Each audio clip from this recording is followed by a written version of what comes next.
What's going on, Wolfpack Nation? Welcome finally to the Tuffy Talk live show. We are here. We are rolling, and we're excited to be here and talk all things NC State. And with that being said, Greg has a funny look in your eye. Greg, is there something in particular that's catching your eye here a little bit? I mean, it looks like you're wearing a hat for the fighting Elon Musk. Christians, Greg. The fighting Christians. Greg. The fighting Musks. Yep. No. Hey, listen, Greg. Here's the thing, man. First of all, every single time I get a chance to poke you a little bit, I enjoy it. But also, too, man, I gotta be honest here. That Tuesday, like talking about conflicted, I'm sitting here like, I literally when Elon pulled off that upset against NC State, first thing I said to my wife is, "Bev, maybe we should be going to more Elon baseball games," because I'm like, dang, I mean, they just my cousin is a professor at Elon, and he doesn't even wear Elon gear. Like, what are you even doing with your life? Hey, listen, Greg, when my money, where my money goes, my heart goes. And so when my wife got her doctorate at Elon and the money came out of my pocket to get that, and hey, but here's two things though, Greg. They don't give you a free hat, so you had to buy it. Well, but here's the thing, though, Greg. Two things, though. First of all, this hat was signed by Mr. Matt McKay, who's former NC State quarterback, transferred, started at Elon. So shout out. So I got the only hat that's Elon hat that is signed by a former NC State football player. So I gotta love that. Also, too, man, one of my favorite players from last year's NC State football team, Cody Hardy, man, from Elon. So shout out to Elon. So that's dude, whatever makes you sleep better at night. That's how I'll put it back on that. I'll rep it back again, man. Don't you worry. But anyway, though, bro, so what's going on? Salt in the wounds. You just like throwing salt in the wounds. Hey, man, just listen. It's not Elon's fault that none of the bats decided to show up on Tuesday. Literally, we had 8 hits. We just couldn't put anything together. Like, yeah, exactly. It happens. It happens. We'll get into it. Runs. So, but with that being said, Wolfpack Nation, welcome again back. We're excited. We got a lot to get to here today. We have an old school segment that we are finally bringing back. Hint, hint, hint. With that being said, you got already Michelle in the comments. Good, marvelous Monday evening, Wolfpack Nation. Michelle, always a pleasure. Got how dudes do saying okay. I love it. Short, sweet, to the point, 2 letters. Love it. So with that being said, if you've been with us before, you know the drill. If you haven't, any questions, thoughts, concerns that you have about NC State men's basketball placement, women's basketball, baseball, wrestling, you name it. Let's get to it all here today. So let's just let's just hit the nail on the head here first, Greg. Since we've already kind of talked about it a little bit, let's just get it rolling here. So, NC State baseball coming off a very interesting week to say the least, for Yeah, sure. we won the Starting series. well, and that's again, like it's a solid series win with a head scratcher of a second game, which we'll talk about that for sure in the series, but then also too with a very rough loss for sure to Elon, during the midweek. But again, so and with that being said, we talked privately, Greg, about what does NC State need to do in order to not see a significant drop in the rankings, and I'll be completely honest with you, Greg. I was shocked that we won the series 2 games out of 3, lost to Elon, and we still stayed at number 10. I'll be honest. I was kind of shocked by Yeah, that. and D1 baseball for anyone, for people that don't really follow baseball per se, there's multiple publications that put out rankings, and D1 baseball, and the NCAA goes by d1baseball.com for their official rankings. And that's the one you're referring to. But I've said it in our chats. D1 baseball, they catch a little flack here and now. They catch some strays, as the kids like to say, with some of their rankings. But they put a lot of value into weekend series wins, and so the Pack got that 2-1 over Boston College, like you mentioned. So they didn't really ding them too much, but yeah, there was some losses all up and down the top 25 this weekend, and it's baseball. It's not like basketball where you play once, maybe twice a week, and then that just really adversely affects you. Baseball, you're going to play anywhere from 4 to 5 games depending on that week's schedule. Yeah. So, let's talk about here first. Greg, besides, just not being able to put bats together, is there any other really big takeaways you leave in the Elon game, watching the Elon game that you could take away from that game? No, look, solidly pitched game by the staff. When you only give up 2 runs, I don't care who the opponent is. The pitchers have done their jobs. Just didn't get the bats going, and that happens. You're about 3 inches away from probably tying that game or winning that game in like the late innings. I think it was like the 7th when Freisman hit like a smoker down the line, and it missed no more than 2 or 3 inches, and that thing pulls chalk. You're probably winning that game, but again, that's just baseball. Yeah, no, absolutely agreed there. And then kind of coming out of it, a definitely solid series win versus Boston College, and I think that, and that's the thing with most of these games, Greg, as well, is that you're still so early in the season that you don't really know how good or bad truly these losses are yet. Time will tell for some of these. And I think Boston College is going to be one of those that, definitely with how their season has started off so far, again, going undefeated before losing one of their 3 games versus Miami, still winning the series at Miami, and now with NC State, winning 1 out of 2. I think this is definitely going to be one of those games that, probably, hopefully in late April, we're looking back at this series feeling a lot better about it then than we are right now. Yeah. Again, Boston College was picked 16th in the conference. That's not the number 16 team, but at least initially, this is a team that's only had 1 practice at home all season, hasn't even played a home game yet, have been road warriors for their first 19 games.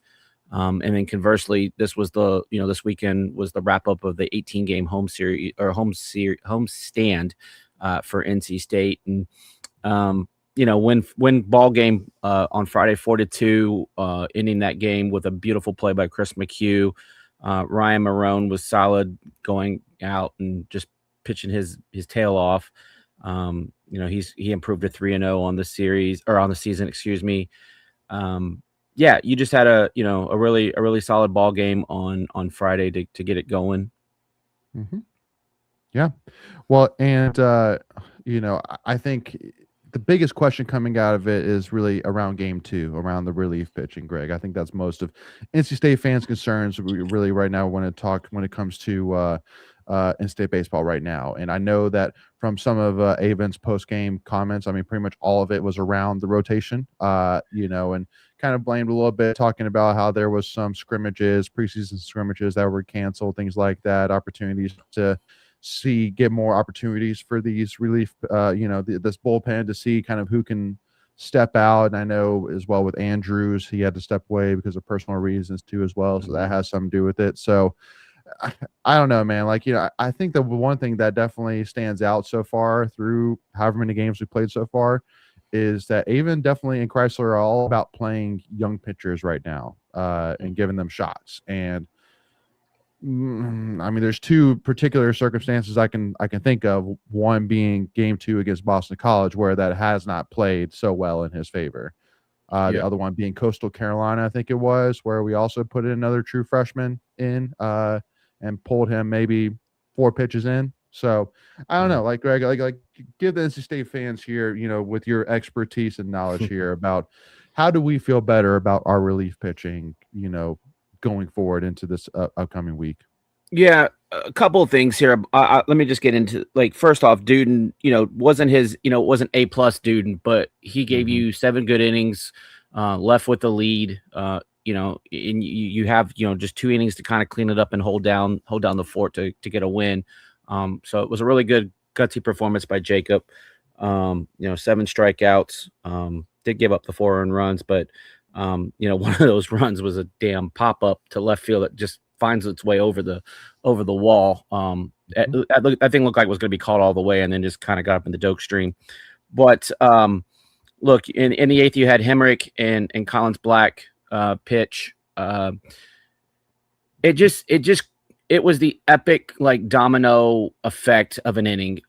You get the first 2 on by walks, which, by the way, both of those counts get to 3 and 2. So if you can make a pitch either way, you're getting at least 1 out in one of those, if not both. And then you get a bunt for a base hit, then you get a throwing error by Luke Nixon, and then they called it a wild pitch, but it did go off Lamphier's glove. So I think that's more of a pass ball, but however you want to score it, it's how you score it, doesn't matter.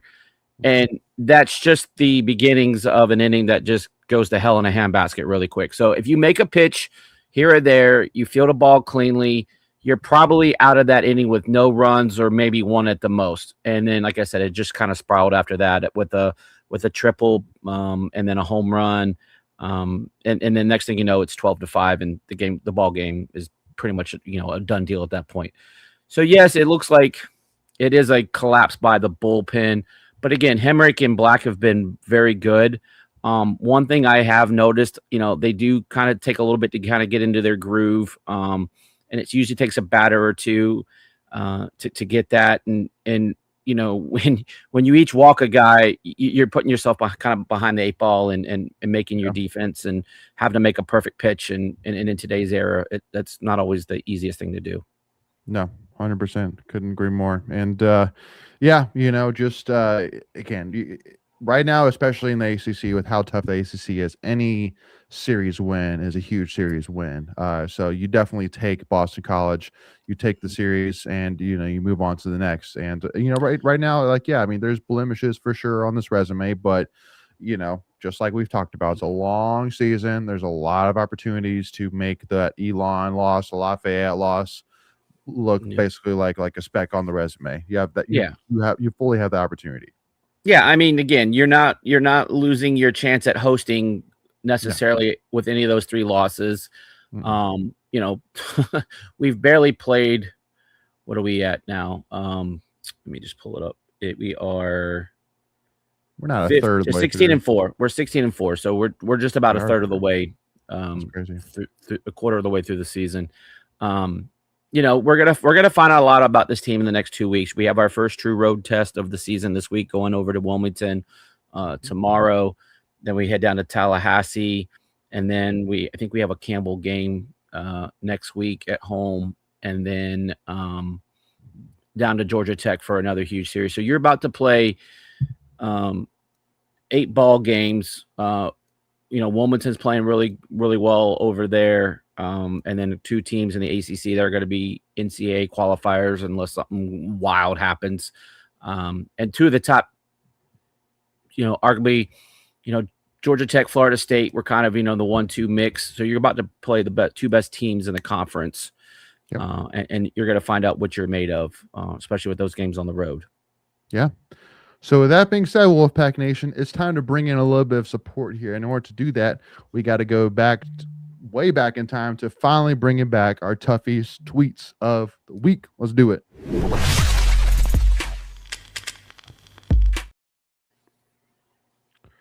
Whew, man, that thing stopped quickly. So with that being said, wanted to first of all give a shout out as well. Love this graphic. Love the shout out to Ryan Marone and Duden as well, man. And just our starters this season Heath for sure Andrews. have, and yeah, Heath Andrews, who's been awesome. It's all good. To start. First time since 2021 that all 3 weekend starters pitched at least 7 innings in a weekend series. Again, just like you said, Greg, it wasn't Duden's A+ effort here for sure, but the fact that that you're feeling really good right now about where you stand. There's still, I think, a little bit of movement with that Sunday starter, but I hope. I mean, do you feel like Greg that will eventually be set in stone? But yeah, I I hate to talk about this, but I do think it's going to be. I mean, look, Heath Andrews threw a hell of a game yesterday. One of his probably top 4 or 5 performances in a Wolfpack uniform against a gritty, I'll call it a gritty Boston College team.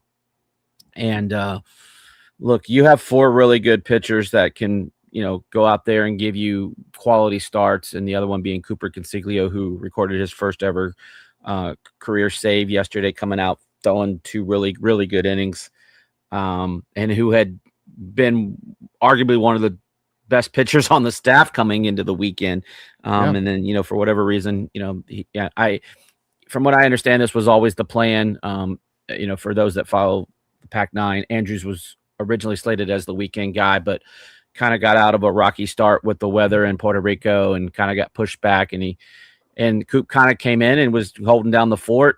And so I guess, eventually they decided to go to Heath once ACC play started. And look, again, either guy can make an argument for that 3rd spot. I don't know what the logic is, but like part of me feels like they wanted another good arm in the bullpen. Again, not saying it's right or wrong. It's just what it is. And Coop's a lefty that we don't have a lot of lefties in the pen.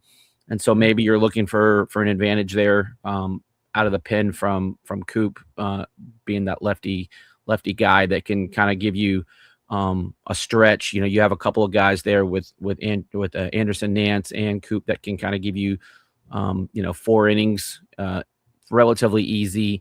And so while you're trying to still figure out what your bullpen looks like, maybe you feel a little bit better with two studs back there to kind of piecemeal the rest of it together. That's really the biggest thing for me. The two there's 3 glaring things right now that I see that we kind of need to clean up is our fielding. It's still a little shaky. And then, just kind of getting guys. You'd seen a couple of guys with some kind of was, I guess I'd hate to use the word slump, but just kind of wasn't, their normal selves.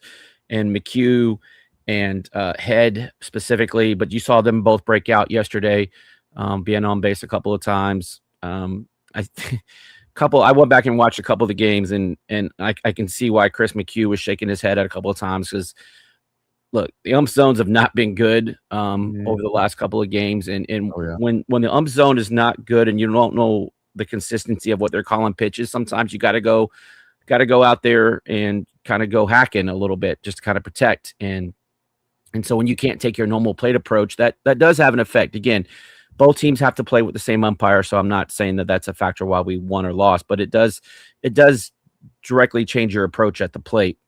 So that's the other thing, is just kind of sorting out the lineup. I have to say, like, Rhett Johnson just had a stud of a weekend. I think he was like 7 of 9 on the weekend series. Every time you turn around, that kid is on base. Just a old school kind of player. So I did like seeing him kind of moved up at the top of the order. He needs to get some more plate appearances, because again, his OBS is just ridiculous. Yes.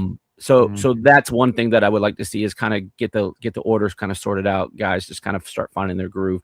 And again, last thing I'll say about that is, when you play out of conference kind of mid-major type teams, you're going to feast a lot more. And so now the pitching's got to get a little more tougher. And so guys are just got to kind of have to bear down and get it done. And then the third thing, obviously, is we kind of already mentioned it, is the bullpen. Just kind of carve out roles for guys. It felt like Collins Black, they were trying to make him the de facto closer. Again, he didn't pitch horribly. I mean, yes, like the line doesn't look great. But, again, a walk here, a walk there, an error, a pass ball, that's not all on the pitcher. Now he did give up a few things on Sunday or Saturday, but again, I think he's someone you can work with. I think you got Ryder Garino back there, Danny Hines. I think you can get some stuff from him. So just, Luke Hemrick again, Aiden Kitchens has been really well. And I think that's the makings of your bullpen, and just kind of figuring out the spots for them. And again, Anderson, Nance, and Coop. It looks like tomorrow's starter is going to be Luke Hemrick. So that he's been effective as a starter. It's been okay out of the pen. So maybe you just kind of stick with him as a starter for now. But still a lot of talent, still a lot of games to play. Yep. Yeah, no. So I mean, I think we'll just kind of leave it at that. Still a lot of positive for sure. I mean, again, no matter what the P ratings Twitter account says, we are still in a solid place to just continue to do what you're doing, and you're still 100% talking about anything that you want postseason, whether it's hosting top 16 or even top 8, even 2 is firmly not out of question here for sure. Still a ton of. I mean, again, we just got done with our first ACC series. We got 9 more to go of those, and got another 15 or so midweek games. Maybe not that many, but yeah. But again, it's just here's the thing: is that I mean, really, just every single team right now is just so up in the air right now. It's just like if we could just find some consistency across the board with everything, just start to narrow a little bit, trying to get that batting order a little bit more solidified, just to give some more guys the rotation, the reps, and then also too with the pitching rotation, kind of identify those couple of relief pitchers that we're gonna use primarily. Like I think Consiglio needs to be more of a call, honestly, than he is right now, or he's deserved the respect that I think the coaching staff should answer for, with giving them more opportunity, like you said, Greg. So I mean, hindsight 2020, if you here's the thing with Andrews, you didn't know what you're going to get from him on Sunday. He's a guy that you've seen go 4 innings, 5 innings, 6 innings, 7 innings. You just didn't know what you were to get from him. And if you knew that you were going to get 7 solid from Andrews on Saturday for Sunday, you probably bring in Coop again and let him pitch back-to-back days, 2 innings each game, and that'd have been nothing. And so kind of not knowing, what Andrews is going to look like, because he hadn't, started in like a week and a half. You just didn't know what, if there was going to be rust there, and that just kind of plays into how you're going to pitch on Saturday. But I don't know. I again, you don't expect your pitchers to go out and walk guys, or people throw wild pitchers or pass balls or get errors. Yep. You expect your guys to go, when they're called upon, go make plays, and it just didn't happen on Saturday. And I know everyone thought the damn sky was falling on Saturday, but again, you look at what happened in that game Saturday, and again, you make a couple pitches here or there, you're out of the inning. You go make a clean play at second, and don't throw it high. Don't have a pass ball or a wild pitch. Like, those runs don't score. It's basic little things. And again, those are fixable. It was just an epic spiral snowball collapse on Sunday or Saturday. Yeah, no, exactly right. So with that being said, again, we'll kind of cap it there, unless Greg, you have any other final comments, thoughts about baseball? No, again, like I said, it's just you're going to learn a lot about this team. And when we have our episode in 2 weeks from today, we're going to know a lot about this baseball team. Yes, completely agree there. Completely agree. So with that being said, let's jump on over to some men's basketball. Greg, is obviously that's the title of this live show. That's the thumbnail. That's what everybody's talking about right now, is the drama and the anticipation that comes with NC State drawing the 11 seed play-in game, and technically, per the NCAA committee, one of the last 4 teams in, which we'll get into why that's definitely interesting. Final conclusion. But my immediate takeaway, Greg, honestly, is I like our bracket. Like, I mean, like it's actually a pretty doable bracket. It's obviously facing Texas, but you've seen them before. That's the big thing, right? Everyone's like, "Oh God, the season's over. We already lost to Texas on a neutral court by 5 points." Blah blah blah blah blah. Right? The typical talking points. Now we can definitely let's go ahead and touch on the side quest, which is in men's and women's. We're facing 2 teams that we've already played this season, which is weird.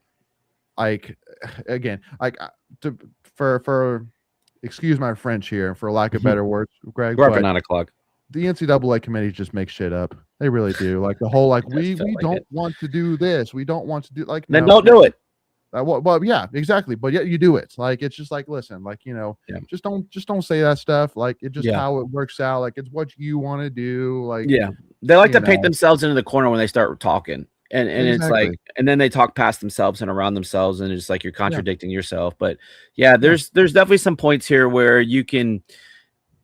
Go ahead and finish your thought. I've got a really deep thought about this, how you can kind of fix some of this.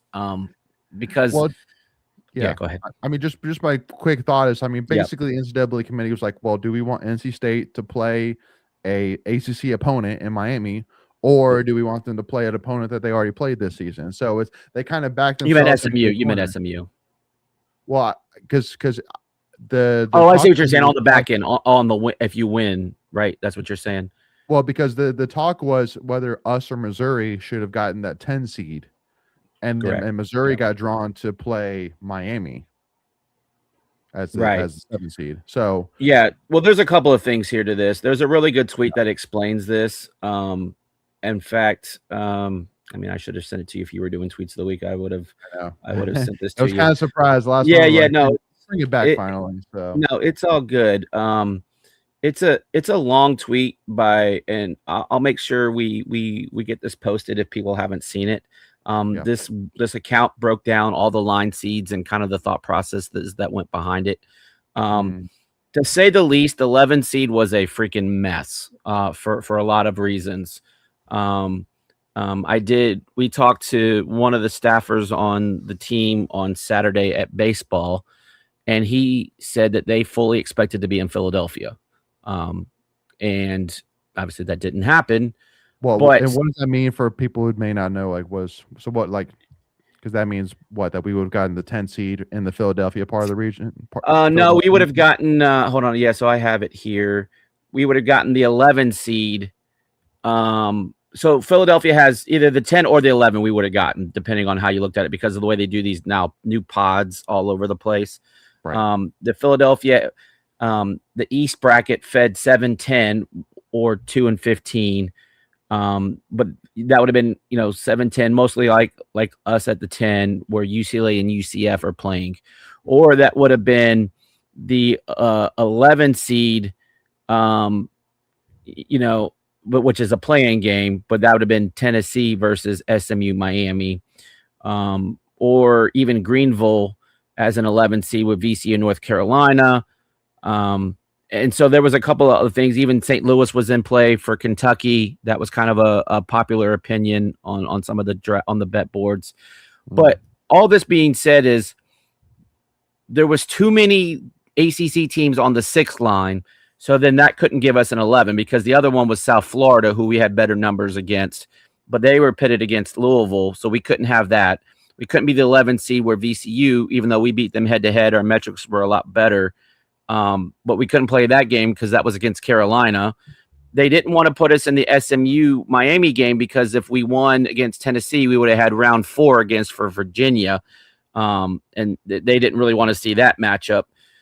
And so it just kind of became a mess on where do you slot us? And then again, to your point earlier, a 10 seed in St. Louis, having better metrics than Missouri, but that would have fed into Miami, and they don't allow that basically for first round matchups, either first four or first round. You don't usually see those until like rounds of 32 or 16. But so my point where I wanted to make is you got to break this stuff up. Like you got to stop those like rematches and all. Like put your best 68 teams in, slot them accordingly, and let the chips fall where they fall, because there's too many damn concessions that they try to do with giving concession, or not concessions, but consideration, excuse me, to the top 3-4 teams where they try to geographically locate them. And look, I get that. I'm fine with that part. Because again, you're trying to sell tickets, and so you're not trying to sell. I think that's the one concession you do make. I agree. I agree. It's like, yes, I do agree that Duke should be able to play in Greenville, South Carolina, have to travel. I think it's ridiculous that Carolina's playing there as a 6th seed. Like they shouldn't get that kind of consideration. That's bull crap. They've not earned that, right? But again, like you said, Greg, like if the NCAA came out and said, listen, like, we're going to forget all these, no rematches, no ACC, like no. But the problem is you're putting in double-digit teams from the ACC, the SEC, the Big Ten, whatever that looks like. There's only so many at-larges to begin with. Like it's damn near impossible. You got to play a damn game of Tetris, sliding in teams. Like, okay, where do they fit? Where do they fit? Exactly. It's so freaking stupid. Like, just go put in the best teams and rank them, snake them, and then be done with it. Well, and just for the because that's the thing, Greg, is that really like the concession of putting the top 4 to their closest geographic area is not really it doesn't really hurt anything. It just basically like establishes like Duke gets this section, Purdue or Arizona gets this section. Like it doesn't really hurt anything. So and I think again, I do think that if you're a top 4 seed, if you're one of the top 4 overall seeds, then yes, sure, you get the benefit of that. You get to play. You're guaranteed to play as close as possible to your fan base. Like, and that's it. And then just like you said, Greg, let the chips fall as they may. If we play Miami in the first round, we play Miami in the first round. It is what it is, And so, because again, just like we said, Greg, like there's like the NCAA should just honestly just shut their mouth. Like just shut their mouth. Stop saying we don't do this because you get in this situation where it's like, well, which is like which one are you holding to and which one are you backing away from? You know what I mean? Like you're gonna be called a liar on something. Basically. And here comes the thing next, right? If you're talking about adding more teams to this damn tournament, and it's already a cluster F as it begins with, no shot. You're gonna have to change everything to where the women do is play the top 4 seeds on campus, and that's how you're gonna have to fix this stuff. But look, at the end of the day, like Russ says here, like go win a couple of games. Look, I get the metrics said we were this, we were that, we were, better than Missouri, better than South Florida. We were on par with VCU, but then we beat VCU head to head. But at the end of the day, the eye test had to play into the game or in the selection, and it did. You go out and lose the games that you've lost, basically. What was it, 7 of 9, something like that we lost in a row. I forgot the exact number, but it's just you got to go. You can't lose to Georgia Tech the way you lost. You can't lose to Miami the way you lost. You can't lose to Notre Dame the way you lost. You can't lose the way Stanford lost.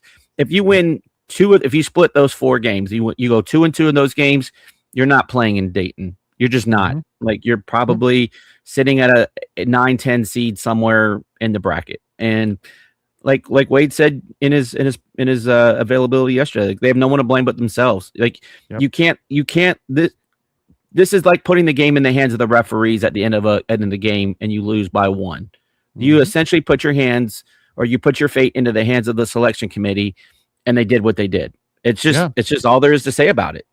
Well, and honestly too, like here's my thing too, Greg, as well, is like I never would have honestly even thought like right before a selection committee that we would have been actually a last 4 in. But like I'm kind of hoping that honestly and it sounds like that the team kind of reacted that way. Like I hope it was definitely a wake-up call to a little bit. I hope they got a chip on their shoulder. Exactly. To say like, dude, like the NCAA committee just said like you were close. Like, believe it or not, you were actually close. Like you could have been that case of like you would have been the Dick Vitale, like, how is this team not in the NCAA tournament? You were almost that. Like which is crazy. So Yeah, Yeah, curious it's crazy to look at it like, had we missed out on the tournament, had we been Oklahoma or Auburn, and you see Miami of Ohio get in, and you be like, what the F? Because right. like every like, I don't care if you lost just one game in the season and that was in your conference tournament, you weren't that good. Again, if you're going off metrics, you were not good. You're not a tournament team. Like Yep. like three of their games didn't even count as wins technically, because they played against opponents that didn't qualify as NCAA Division One wins. Like they literally only had 28 wins. I think their net was like 54. Yep. Like Yeah. I'm sorry, like a large bid is not going 9 times out of 10 to a team at 54. Yeah. I think they had like the 350 something ranked schedule in the year, or in the tournament. Yep. I mean, no metrics was good. I think their best win was like against Akron, and they were like 49-51 in it all. Like, it's just not a, now watch him go kick curb stomps SMU on Wednesday, and then they'll be like, okay, well, we told you so. But I don't see it happening. I just don't. I just think SMU's athleticism, especially they're getting their guy back for the tournament. I think I think they're going to just run all over those guys. And then maybe that, maybe that changes, future outlooks for tournament teams. But that tournament would have gotten, or that selection committee would have gotten eviscerated had they not put in Miami of Ohio. Agreed. The public perception would have been like, what are they even doing? They lost one game. Anyway, but But I'm just glad. I'm glad we got in. We have an opportunity. Now you just got to go take advantage of your opportunity and shut people up. Because again, Wade has been in Dayton before. He was from First Four to Final Four when he was on staff at VCU. He's shown that it can be done. He's got a blueprint. And to your point, I like our chances once if we are able to get past Texas. Yeah. So I mean, because you take care of Texas, then you face a very vulnerable BYU team for sure. Like you're talking about boom or bust. That is BYU for sure, and they're definitely a little bit handcuffed right now too as well. And then Gonzaga. Gonzaga is going to be tough because they have a elite, center that will be tough for sure. It'll be a tough challenge for Vanilla Lubin for sure. It's going to take a good game plan around it. But once again, still lots to get there before we look at the other three seeds, like that one is the one, okay, you're not shaking. Then Purdue, like even being the number 2 seed that you would potentially face, you make it, to that far, is like nobody really has talked about Purdue at all this season. Like, they've been really kind of the snake just slithering through the grass, and nobody's really talking about this season compared to the other number 2. So with that being said, it's just like, hey, listen, just go take care of business. We've said it all along. This team is good enough to beat anybody but it's just been such a diamond in the rough to actually get this team playing to that level. So, but again, just like we said, Greg, hopefully it's a chip on their shoulder attitude, and it starts with Texas. Take care of business. And it's an interesting line right now too, Greg. I don't know. I know you probably don't keep up with this. Now we're a favorite. Well, we were, and we switched, and now Texas is flip? a 1.5. Yep, Texas is now a 1.5 point favorite. So, see, like you said, I don't pay attention to it.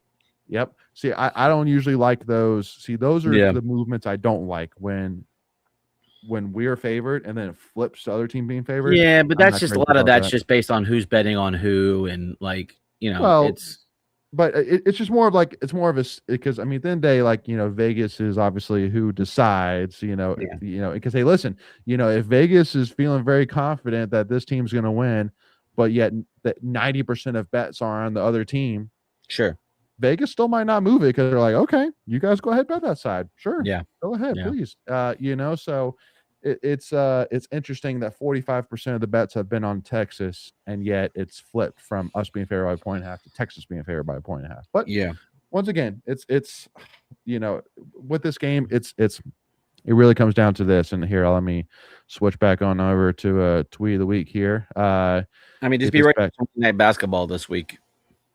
Be ready for what? Late night basketball this week. Yep. 9:30 tomorrow night. It's gonna be a late one. Well, then it's like 10:25 on Friday if you advance, and then right. I think that's right.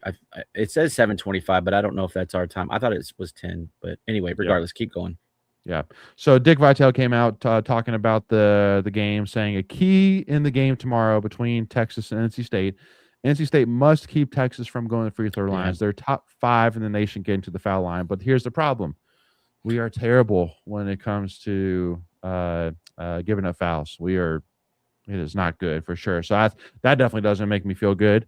And Longhorns must must D the 3 ball, as Wolfpack make 10.4 3-pointers per game. And so, but again, also Texas also shoots a good amount of 3-pointers as well. So I don't know what the over under is, but I'm definitely, it's going to be a pretty high scoring game. I feel like I totally see this being like both teams at least 80 points game. Yeah. I totally see that happening. Off of this tweet by Dickie V here, to the point, they shot 33 free throws in the first game against us, and they were 28 of 33. Can have that. And we missed 8 free throws. We were 20 of 28. And then the 3-point shooting, it says 10.4 here. We made 9 in that game, but the problem was they made 16. They were 16 to 32. And that's really where the game was, decided. We got out rebounded, and they have a big front line. But we only got out rebounded by 3. And we had some of their guys in a little bit of foul trouble. I'm just trying to see. Yeah. They had one guy, Swain. He's their 6'8" guard. We got him fouled out. And then Hyde is a forward. We had 4 on him. But yeah, I mean, they had the guy that they had come off they had 2 guys come off the bench and hit 3 of 5 on 3-pointers. We're good at, and again, some of that shooting luck, right? And so maybe they don't have that shooting luck that they had in the first matchup out in Maui. And I mean, Pope went 7 of 13 from 3. And I'm just trying to see like how many, keep going, but I'm just trying to see how many 3-pointers that he made. I mean, he shot 53.8% against us in 3-pointers, and he's only 38.7 on the season. So I mean, he definitely outshot his normal average in that game. Yeah. It's just, it's wild. So, again, tomorrow's really just going to be basically just throw a bunch of fish in the barrel and just see what happens. It's going to be like, you don't know what you're going to catch. You don't know what you're going to hit. You don't know what's going to happen. It's just going to be, now here's my last question though, Greg, here for sure. It's kind of like, do you go out with your guns blazing? Do you go out, putting your best foot forward? Like, do you feel like Will Wade's going to see if somehow he can go out with, trying to get the ball to Darian Williams and see if you can get him into a rhythm here in this postseason? Yeah, I think that's your game plan early on. Because it just always feels as that if he gets some good early looks and gets some touches and gets some baskets to go down, he ends up playing a much better game for you.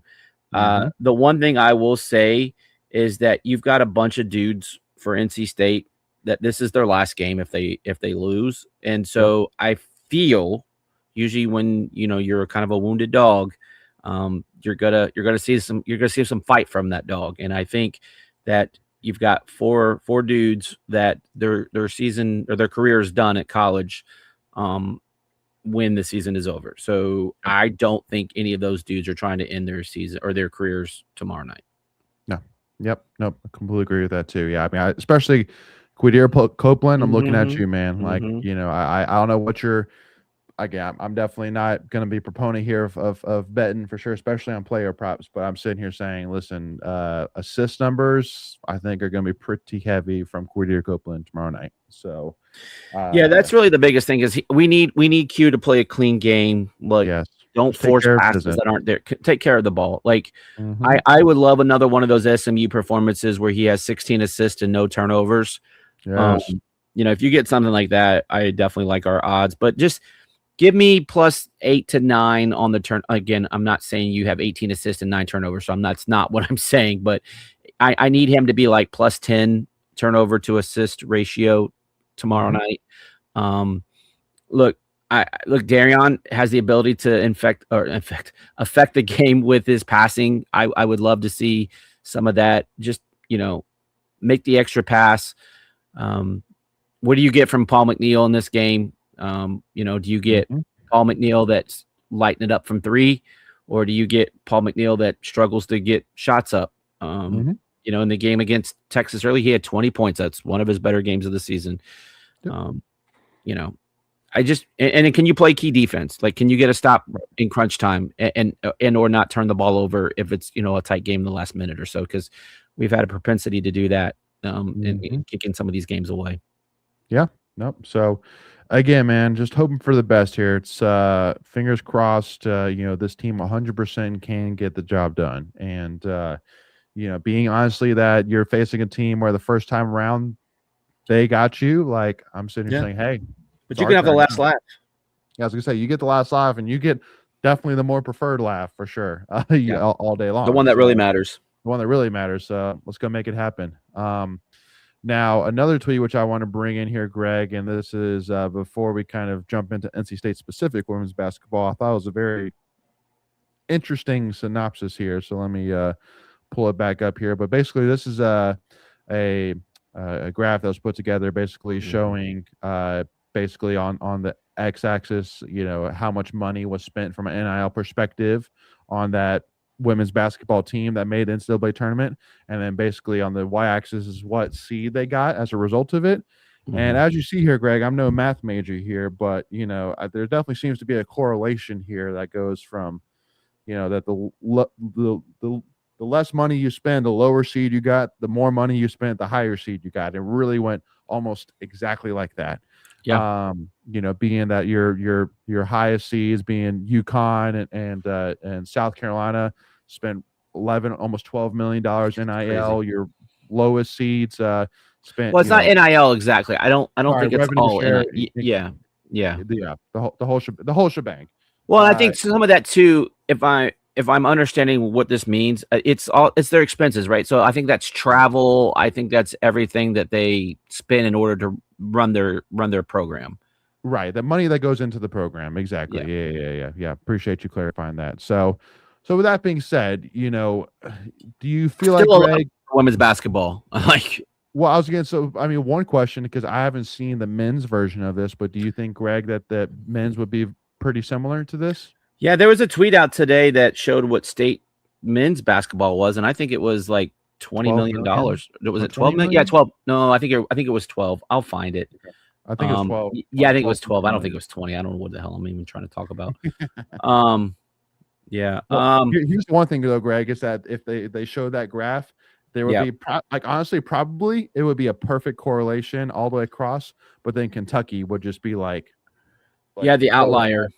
Yeah. Like, dude, you spent how much money and you're where? Like, holy crap. So anyway, that was a little crap on Kentucky opportunity there. So no. I think I mean, if you look at state, they're buried in this graphic. They're like right behind Georgia and Indiana. Yeah, so all the 7 seeds spent. Hey, all the 7 seeds spent the exact same amount of money. So I mean, I don't know. Look, we just don't have that kind of money, so you're just gonna kind of have to take what you get and be happy with it, unless people are willing to step up on some of those donations. But it is also how you spend the money too. Again, you heard it from Wade on his introductory press conference. Just because you have money doesn't mean you have to spend it. You definitely want to don't be frivolous with it, but make smart, sound decisions and see how far your money can really get. There's tons of guys out there that aren't making a lot of NIL, and they can be huge contributors. So. No, 100%. So moving on to the women's side here, first of all, Greg, were you surprised at all that we drew a 7 seed? Do you feel a little? Yeah. Like, you thought it was shocking that we would be that high, or that high? Yeah, I agree. I thought we were going to be an 8. I agreed. I mean, at least you avoid a juggernaut at one of those 1 seeds. So you take the 7 and run. I think you can I think you can do some damage with that. It is interesting that I believe Michigan has a former NC State assistant on their staff, if I'm remembering correctly. I think you're right. I have to go back and I'll pull that up real quick. But yeah, I was a little surprised by that. Again, just not that we couldn't be like as high as like a 6 or a 5 if we had really played the way we were supposed to play this year. So yeah, I mean, the first round exit from the ACC tournament kind of was on that downhill trajectory, like much like the men was a little bit to end the season. Again, not your vintage NC State women's basketball program. This is definitely uncharted waters. I can't remember the last time we were a 7 seed in an NCAA tournament. I remember the last time like we went on the road was with the Diamond Johnson, Camille Hobby team that we lost to like Princeton out in like Arizona or Utah or something like that. But Utah, it's been a minute since we've been like this. Yeah, no, well, and also too, like it's so sad, Greg. But I'm just sitting here like, I don't know. I'm looking honestly at these next 2 games, whether it's Tennessee, which Tennessee is. It's a tough 10 for sure. Yeah, but yeah. I mean, they're only 16 and 13. Like again, I felt like that women SEC bias. Like but also too, I mean, like it's definitely Tennessee's got the talent, but just let's be real, it's been a train wreck a little bit. Yeah, locker room train wreck at Tennessee. But in terms of like, if I look at if I were to rank the 4 Tennessee, it's probably Tennessee would be pretty, if not the toughest 10 seed, and then you got Michigan after that. So I'm just sitting here, Greg, and it sucks to say, but I'm just sitting here like, again, with all the issues that we've been talking about with the zero depth, I'm just so struggling to have faith in that we're going to be able to put 2 back-to-back strong performances from your starting 5 to get through this, especially again at Michigan. So which just sucks. Again, I don't want to feel that way. I'm just being honest. That's truly how I feel right now. It's just you're putting so much weight in making sure that of your starting 5, that 4 of them have pretty good games. Like that's basically what you need to have, and especially against Michigan, who's tough for sure, especially down low. And the fact that again, man, it's so sad. I hate talking this way about it, man. So please stop me. No. And I was I had the right idea, but she had already left. It was Erin Bath. She was an assistant at Michigan, but now she's the head coach at Providence. So that's what I was trying to remember. Oh yeah, for sure. Yeah, again, it's kind of like the men with the Jekyll and Hyde. Like if you get the production that you expect, and look, it's women's basketball, so I can't even really tell you anything about Michigan women. So I don't know. I don't know how they kind of line up. Let me just kind of want to just see. Keep going.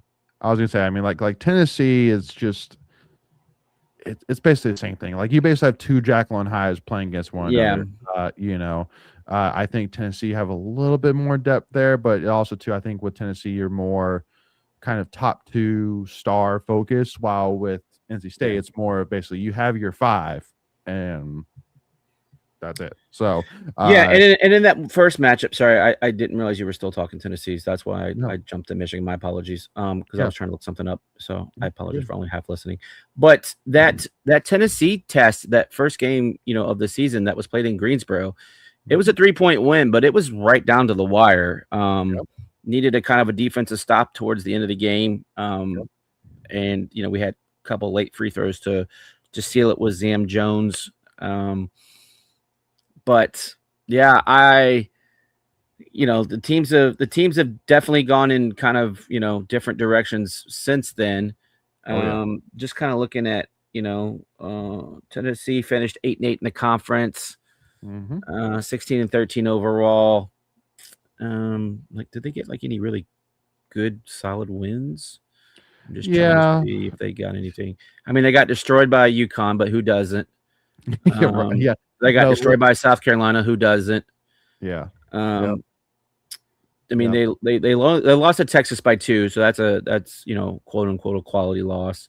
Yep. Got beat by Ole Miss.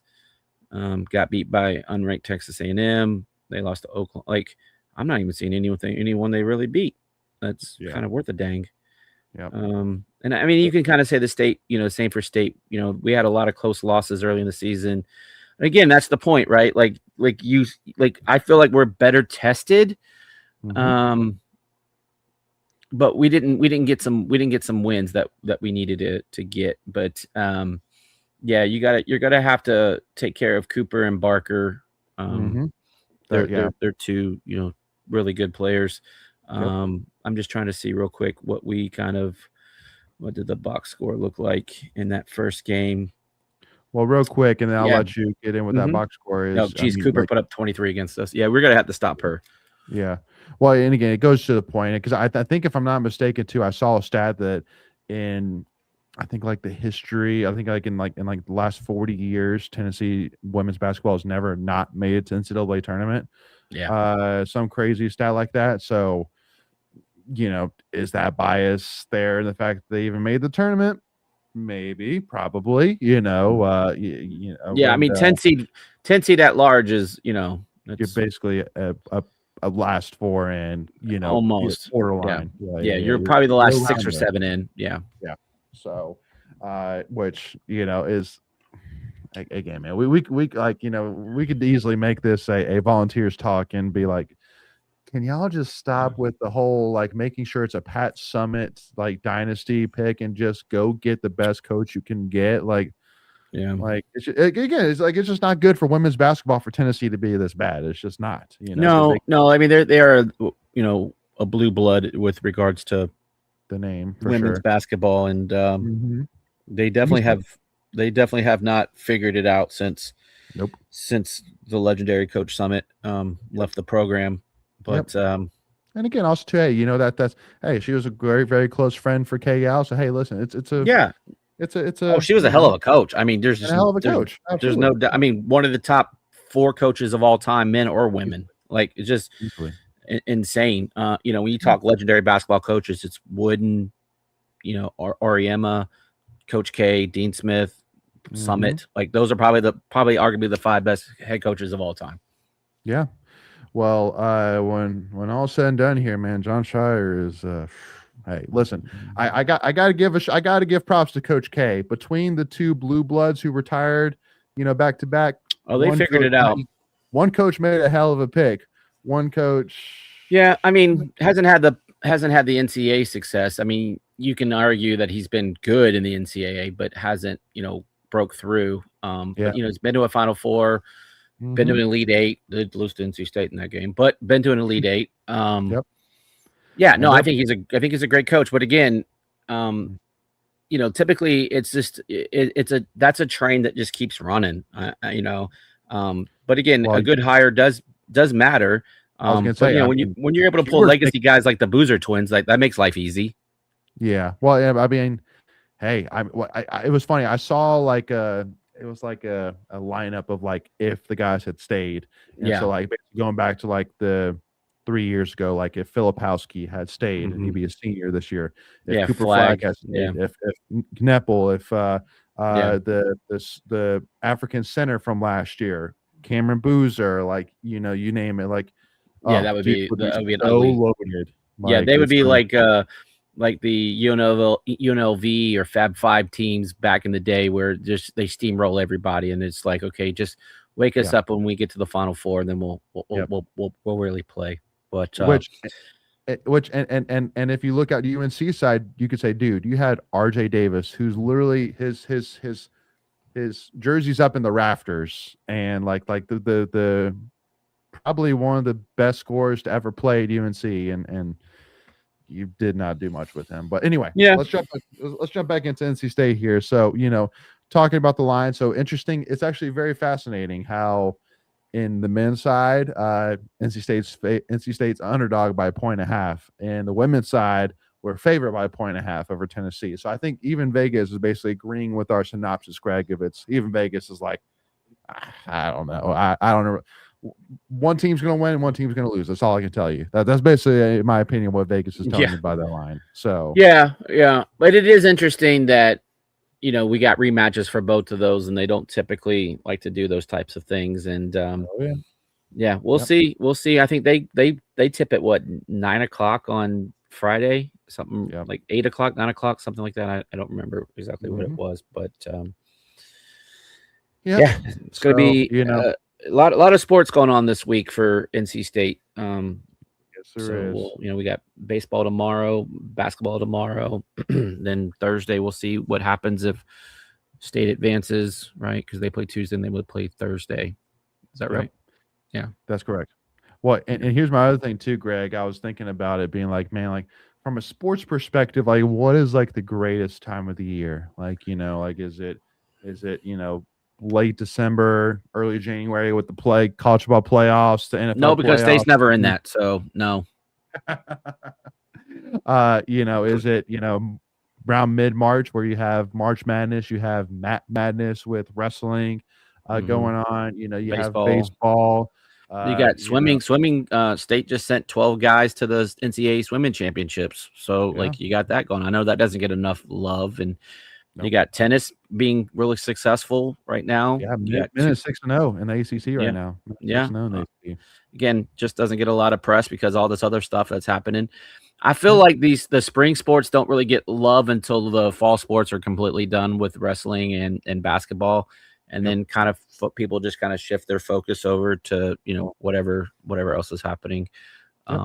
I know that I've heard that from some of the baseball parents, especially when we had the Final Four runs a couple years ago, that no one really paid attention. And that was the year we went to Omaha and no one kind of paid attention until about the third or fourth ACC series that got underway. But it's a fun time of the year for sure. If we have postseason play in those three sports that we just mentioned. If not, people don't really care. Which I saw an interesting stat that there's 6 total teams this year, Greg, in Division I that didn't get qualified for a bowl game, qualified for NCAA tournament bid in men's or women's basketball. And there's 3, Greg, from the ACC that did. That qualified in those 6. All those, gotcha. That no bowl game, no men's, no women's. Do you know the 3, Greg? Oh, 3 from the ACC. No bowl game, no men, no women. I would say Wake Forest. Nope, they qualified for a bowl game. Oh, okay, sure. Okay, yeah, they did get a bowl game. I forgot they won like 8 or 9 games. 9 games, yeah. Syracuse. Nope. What did they get? They get in the women's tournament? Or women's tournament. Women's tournament. Women's tournament, because we had 9 in the ACC women this year, which is a record. Georgia Tech got a bowl game. I guess Boston College. Yes.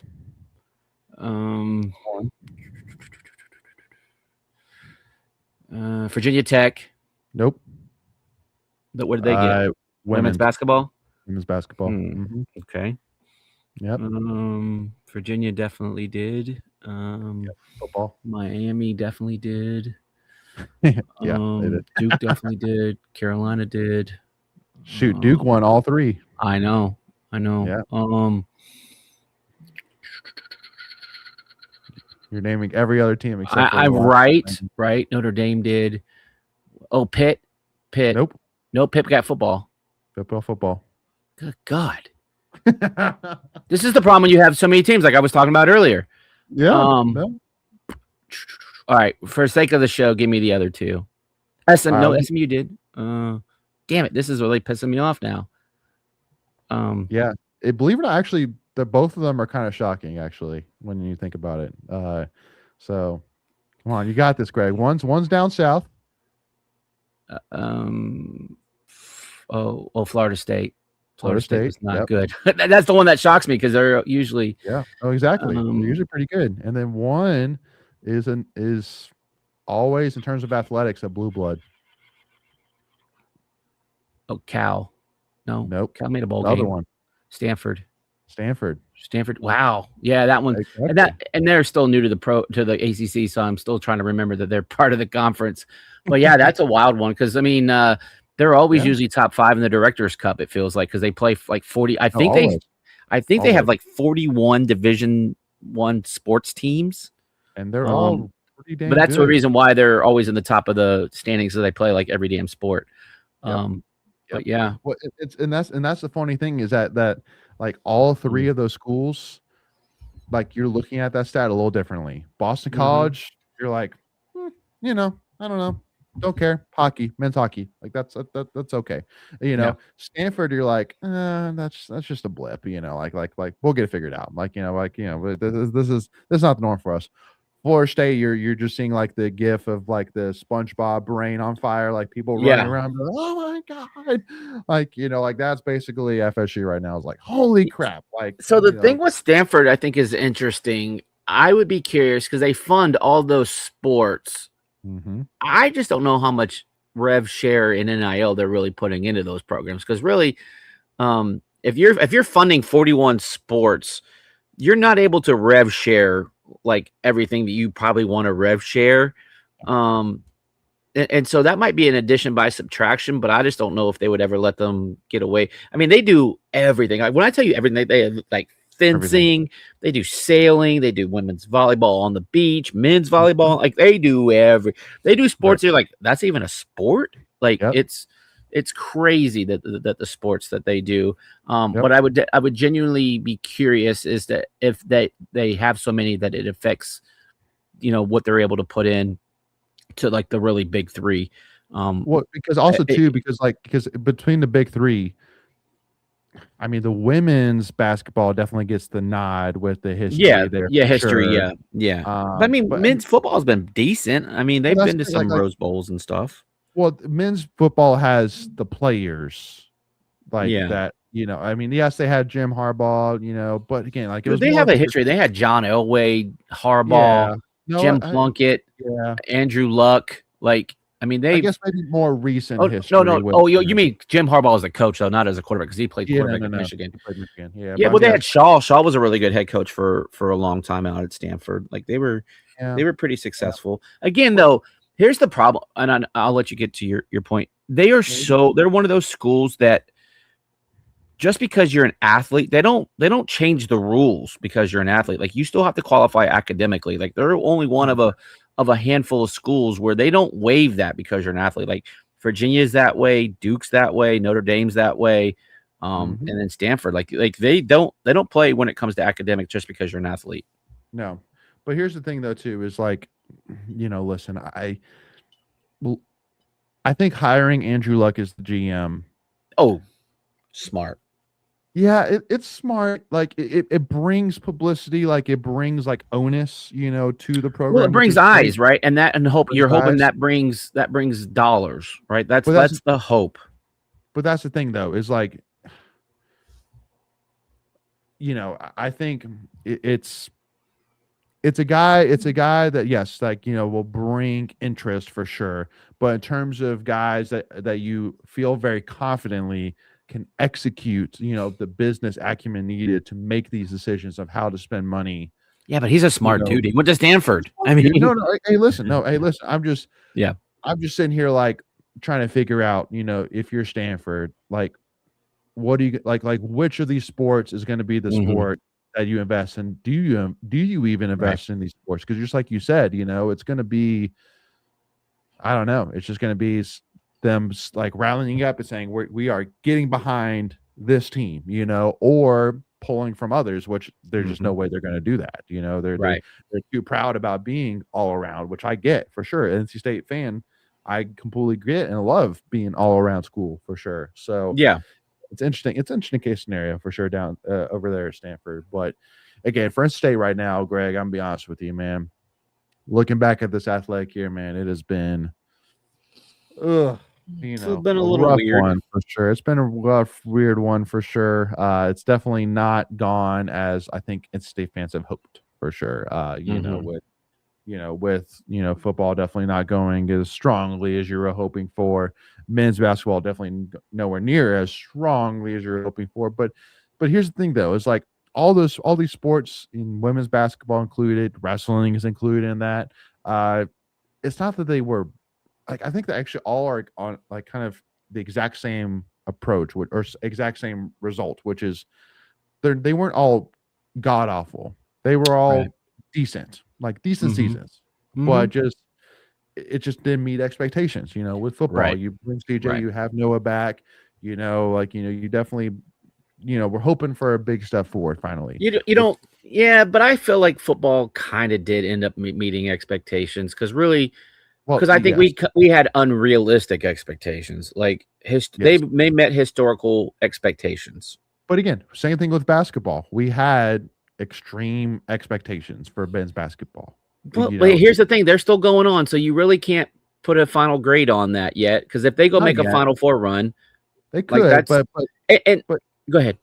well, So but how far did we really think this team was going to get, even with all the additions? Right? We always kind of put the ceiling at a Sweet 16 berth. yeah, well, but also too, I mean, Will Wade is also too. Again, he was the one setting those expectations. Yeah, but the only thing we haven't met expectation with Wade was being in the top 4 of the ACC regular season. Like, Yep. if you go hit Sweet 16, like again, I mean, that's a lot of work. Don't get me wrong. Like, that's not a given for any reason. But if you make it to the second weekend of the NCAA tournament, it's a successful season. I think in probably 9 out of 10 NC State fans. I would agree with that.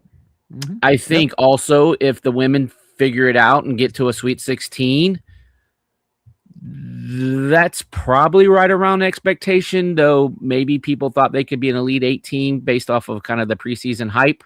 Yep. So I'm not out on saying successful, not successful yet for those programs right now. They do get an incomplete. Well, but also too, and I know that we kind of agree on this, Greg, is at the end of the day, the saying, they are who we thought they were. And yeah, for sure. And as of right now, I'm going to take a full regular season and a part of a postseason. I'm going to say, all right, I have a pretty good feeling of how I'm expecting this to go. But yeah. I mean, because you have some trends that have already shown their face. Yes, and not just like small trends, like full trends. Like, yep, nope, like we've seen it here for sure. But it's the postseason; anything can happen here. Especially with NCAA tournament now, every single game could be potentially your last game. Yeah, here's the thing: we as NC State fans know probably better than a lot of teams because we have history in doing these crazy things and make miracle postseason runs where you win it one year in '83. And then you have another one just 2 years ago. That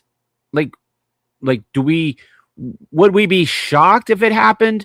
Yeah, I think there would be some, or I think we would be surprised, but I don't know if we would be shocked if we were to somehow find a run, because again, there's precedent, right? There's things there that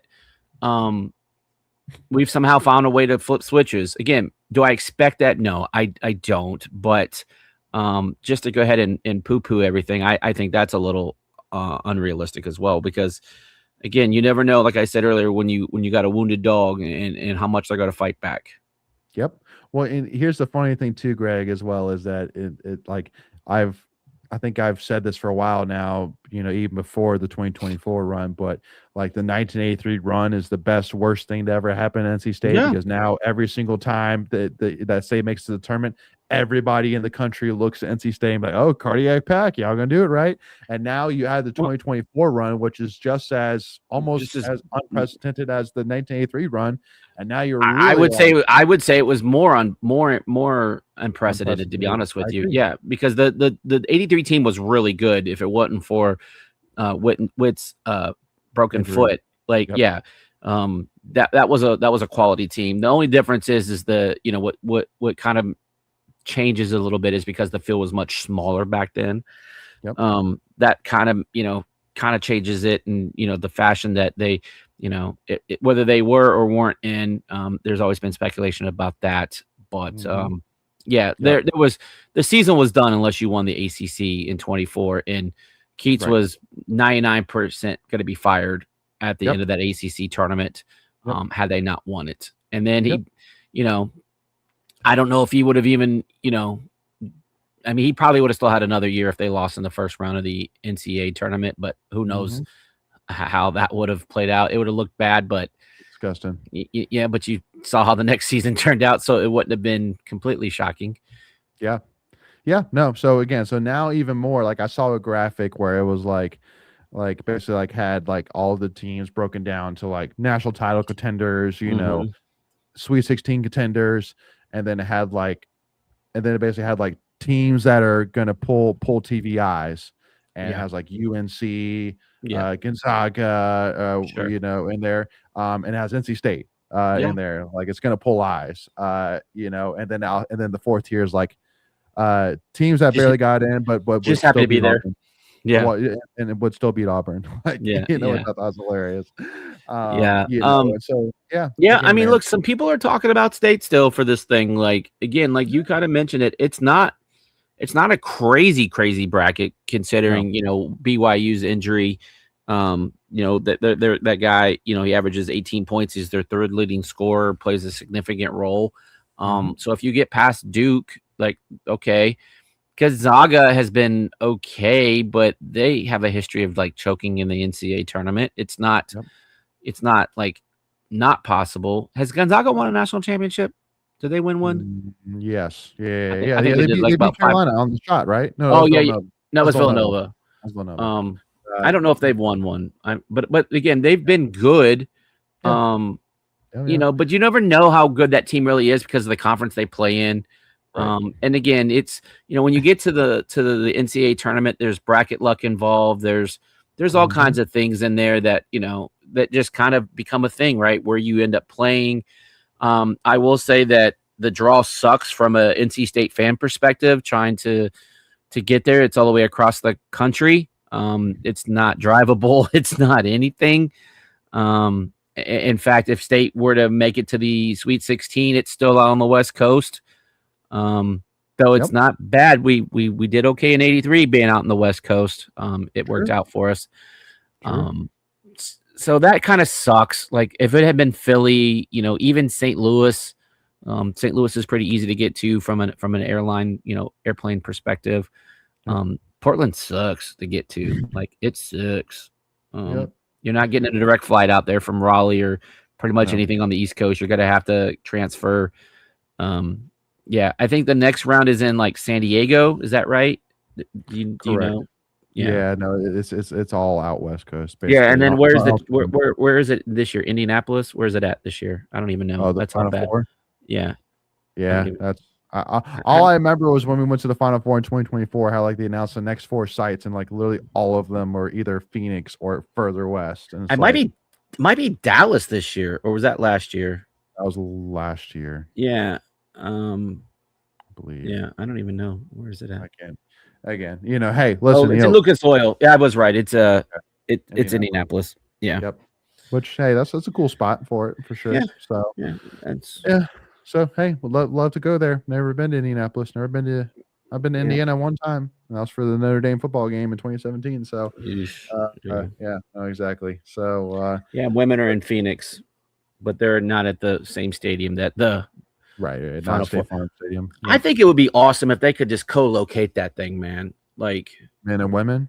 Yeah, that would be fun. Like play it. I mean, granted, I don't think the optics of a women's game, at the same stadium or the venue, but maybe you get an NBA arena in in an NFL stadium at the same location and have them both. I think that would be pretty fun, but I don't know logistically from a hotel, viewpoint if that would be possible because that's a lot. That would have been phenomenal in 2024. That was kind of why I was saying it. Yeah, that would have been so much fun. Yeah, man. Though my guy Hayes made it to both locations, so that's an impressive feat. And then I know there was a few, but he's the one I know personally that did it. So. Yeah, that's a feat. All right, man. Well, I think that's about it. Big week though. Lots of things to watch from NC State. Like I said, baseball and basketball tomorrow. Yep. Then hopefully basketball on Thursday, basketball on Friday, hopefully basketball on Sunday and Saturday because you play Thursday. Yeah, geez. Yep. So you could have basketball Tuesday, Thursday, Friday, Saturday, and Sunday if it works out for State. And you got wrestling Thursday through Sunday. That's true. You got That's true. We haven't even talked about that. You got baseball Friday through Sunday. And tomorrow. And tomorrow. So yeah, no. But again, hey, huge shout out to also Wolfpack Wrestling. We'll end it on that for sure. Definitely Isaac Trumbull, got my eyes on him for sure to go win the Natty. Yep. Go get it done, man. Ran into him on Friday at baseball, so it was good seeing him out there with his wife, and I know they got a baby on the way, I believe, right? That's correct. Yeah, if not already here yet. So no, I don't think, but yeah, no, it's got to be lots to do. Just if you got to call out sick and find a spot on your couch to cozy up and order some pizza and some wings, and it'll be fun. It is a fun time of the year. All right, because I know we won't have anything until next week. What's your over under on upsets for this tournament? Like if I gave you the first weekend, if I gave you 10, you taking the over or the under? For men's basketball? For men's basketball, yeah. Women's typically there's there's probably less than 4 or 5 in women's. No, which is always why I honestly it bugs me watching the selections Sunday for women, because you see the 12 seed, Queen's University going, it's you're about to go get killed by 50. And that's the other thing too. Yeah, those games aren't even competitive, right? So not only are they not getting upsets, they're usually not even competitive. It doesn't even really get competitive until the Elite Eight. No, yeah, literally, who's Michigan play? Michigan plays Holy Cross. And guess how much Michigan's favored by? I'm gonna say 33. 41.5. There you go. See, yeah, so, it's not even. But there's no 41.5 in men's basketball. I think probably the highest you're probably gonna see is 17 or 18. No, Duke over Siena? You think Duke's not an extreme favorite? Didn't Siena play them one year and play them close? I felt like that was one of those games where they it was in Raleigh that I don't know if Duke got upset, but I'm pulling it up because that's I don't know if they've I don't know. Yeah, no, I would say Duke's going to be a close to 30-point favorite against Siena if I had to guess. I would guess, but but still, the fact you don't Mercer. It was Mercer that I'm thinking about. It's pretty much your 1 versus 16s, your 2 versus 15s are going to be absolute blowouts, which but maybe. But anywho, so wrapping it up though, I did want to give also again, just shout out once again, give wrestling its flowers. There's definitely a few guys there that can make some noise. Maddie Singleton, Coy Besgans, even Vince Robinson, who has been a thorn in our side all season. He's a returning national champion, can never count him out. And Trumbull, excited for those guys. So just, let's go see if we can make some noise. And also too, as well, it's the funniest thing. It's never a good thing in DraftKings when they have the odds of, winning the Natty, and they literally have its own separate bet where it says champion outside of Penn State for wrestling. It's it's never a good thing when you literally have Penn State versus the field. Yeah. It's literally if besides Penn State, who's going to win it otherwise? Don't like that. So anyway, with that being said, Wolfpack Nation, if you haven't already, make sure to hit that subscribe button. If you haven't already, make sure to hit that like button if you enjoyed this conversation. Make sure to give us a follow now on Twitter. And again, y'all, just looking forward to joining up again on Monday next week, as once again we will have a crap ton to talk about. So make sure to make plans. Join us Monday night. Again, apologies for the late start, but again, hoping to be back Monday night, 8:05 p.m. next week. And again, enjoy this week to come. It's going to be amazing. Let's start off with a huge win, 2 huge wins tomorrow night in baseball and men's basketball.